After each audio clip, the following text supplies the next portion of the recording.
થરાદના ખાનપુર ગામે ઘઉંની આડમાં આફેડની ખેતી કરતો ખેડૂત ઝડપાયો।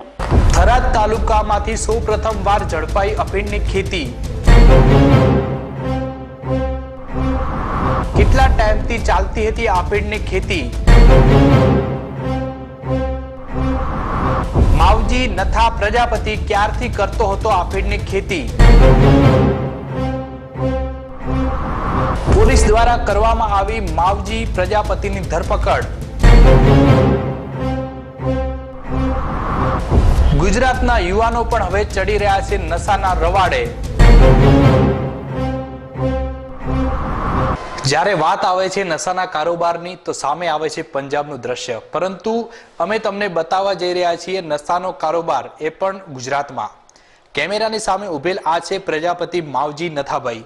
તેની કરતૂતો સાંભળશો તો તમે પણ ચોંકી ઉઠશો। જી હા, કેમેરાની સામે ઉભેલ પ્રજાપતિ માવજી કરે છે નશાની ખેતી। જી હા, નશાની ખેતી। આ ઈસમ કરે છે અફીણની ખેતી। અત્યારે તો પોલીસે બાતમીના આધારે તેને ઝડપી પાડ્યો છે। વાત કરવામાં આવે સમગ્ર આ ઘટનાની તો બનાસકાંઠા જિલ્લાના સરહદી વિસ્તારોમાં ક્રાઇમ દિન પ્રતિદિન વધારો થઈ રહ્યો છે અને નશાની હેરાફેરીમાં પણ વધારો થઈ રહ્યો છે। થરાદના ખાનપુર વિસ્તારથી નશાની ખેતી થતી હોવાની બાતમીના આધારે પોલીસે રેડ કરતા અફીણના છોડ ઝડપાયા છે। થરાદ પોલીસની ટીમે ખેતરમાં પહોંચી તપાસ કરતા ઘઉંની વચ્ચે અફીણના 500 છોડો આવેલા હતા અને પોલીસે આરોપી માવજી નથા પ્રજાપતિની અટકાયત કરીને એફએસએલની ટીમને બોલાવી વધુ તપાસ હાથ ધરી છે અને નાર્કોટિક વિભાગને પણ જાણ કરી દેવામાં આવી છે। તો આ સમગ્ર મામલે વધુ તપાસ કરવામાં આવે તો આજુબાજુમાં પણ અફીણની ખેતી ઝડપાઈ શકે છે। પોલીસ દ્વારા વધુ તપાસ કરવામાં આવે તો આ ઈસમ પાસે નશાનો સામાન કોણ ખરીદતા હતા અને કોને કોને વેચતા હતા અને નશાનો આ રેકેટનો પણ પર્દાફાશ થઈ શકે છે। નશાના કારોબાર પરથી લાગી રહ્યું છે કે ગુજરાત પણ હવે ધીમે ધીમે ઉડતા પંજાબ બની રહ્યું છે। થરાદ તાલુકામાંથી સૌપ્રથમવાર ઝડપાઈ અફીણની ખેતી।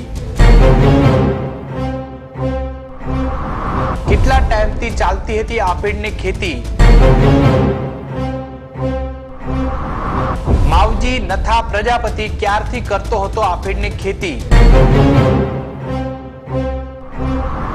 પોલીસ દ્વારા કરવામાં આવી માવજી પ્રજાપતિની ધરપકડ। ગુજરાતના યુવાનો પણ હવે ચડી રહ્યા છે નશાના રવાડે।